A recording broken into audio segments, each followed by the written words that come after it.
वचन, ये वचन प्यारा वचन, ईशु मसीह का प्यारा वचन, पाव को दीप को राह को रोशन, ये है मसीह का प्यारा वचन, ये है वचन।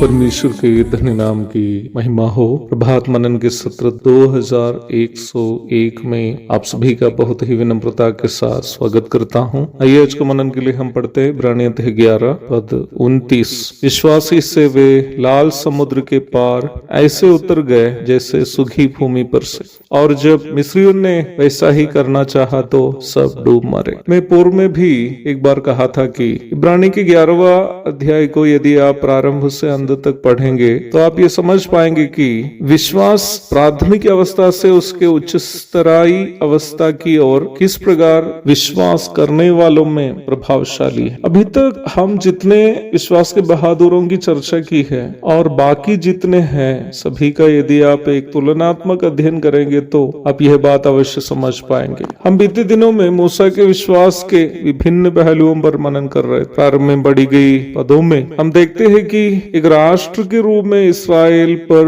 विश्वास कैसे प्रभावशाली रहा। 19वीं पद में ये बताया गया है कि परमेश्वर पर किया गया विश्वास लाल सागर को पार करने में इस्राएल की कैसे मदद की है। निर्गमन की पुस्तक 14वां अध्याय में निम्न घटना का जिक्र मूसा आलेख करते हुए आप देख सकते हैं। मिस्र से लगभग 400 वर्षों की गुलामी से छूटकर मरुभूमि से यात्रा करके जब वे लोग लाल सागर के किनारे पहुंच गए, फिरौन अपनी सारी सेना के साथ अपना पीछा करते हुए इस्राएल देखा। मानुषिक परिप्रेक्ष्य में देखा जाए इस्राएल के लिए बचने का कोई विकल्प बाकी नहीं था। आगे लाल सागर, पीछे मिस्र की सेना, बचने का कोई उपाय नहीं था। वास्तव में इस्राएल भयभीत हो गया। मृत्यु को आमने सामने देखते हुए वे लोग डर गए। उनमें से कुछ लोग अपना निराशा और भय क्रोध स्वरूप मूसा पर उतारने लगे और पूछने लगे, क्या मिस्र में कब्रें ना थी जो तू हमको वहां से मारने के लिए जंगल में ले आए हैं। वास्तव में मूसा उस समय कितने अधिक निराश हो जाना चाहिए, क्योंकि इस्राएल के छुटकारे के लिए मूसा जितना त्याग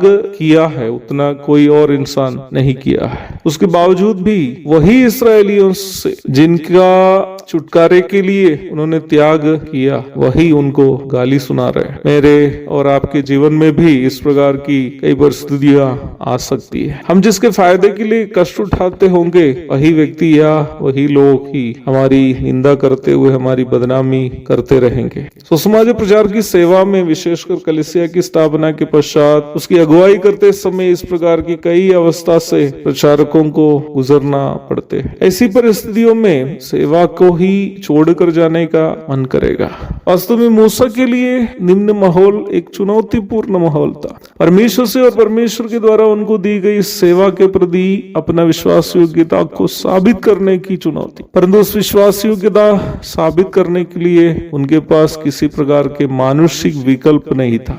केवल और केवल परमेश्वर पर भरोसा करना ही उनका एकमात्र विकल्प था। विश्वास का सबसे निर्णायक लागूकरण भी ऐसे ही जगहों पर होता है जहाँ सभी प्रकार की मानुषिक समझ विफल हो जाती है। परमेश्वर पर हमारा विश्वास काम करने लगता है। केवल और केवल परमेश्वर पर विश्वास करते हुए मूसा ने इस्राएलियों को देखकर कहा, डरो मत, खड़े खड़े वो उद्धार का काम देखो जो यहोवा आज तुम्हारे लिए करेगा, क्योंकि जिन मिस्रियों को तुम आज देखते हो उनको फिर कभी ना देखोगे। निर्गमन 14:13। बाकी इतिहास आप जानते हैं। मूसा के लाठी के सामने लाल सागर 2 भागों में बट गया। इस्राएल सूखी भूमि से उस पार चल गए। जब मिस्री ने उनका पीछा करने की कोशिश की तो वे लाल सागर में डूब मरे। इस पूरी घटना की जानकारी पाने के लिए आपको, जैसे कि मैंने पूर्व में कहा, निर्गमन की पुस्तक 14वां अध्याय पढ़ना होगा। इन सारी जानकारी प्राप्त करने के बाद आपको क्या लगता है, यह जो चमत्कार कार्य किया वो मूसा का विश्वास था या इस्राएल का, अर्थात लाल सागर का बंटवारे के विषय में मैं कह रहा हूँ। निश्चित तौर पर मुझे मालूम है आप ये कहेंगे कि ये मूसा का विश्वास है। अगर आपका जवाब वही है तो वो गलत नहीं होगा, परंतु लेखक इब्रानी 11 की 29 में उसे इस्राएल का विश्वास के रूप में प्रस्तुत किया है। क्या ये सही है? वो भी सही है। मूसा का विश्वास जो उन्होंने इस्राएलियों की ओर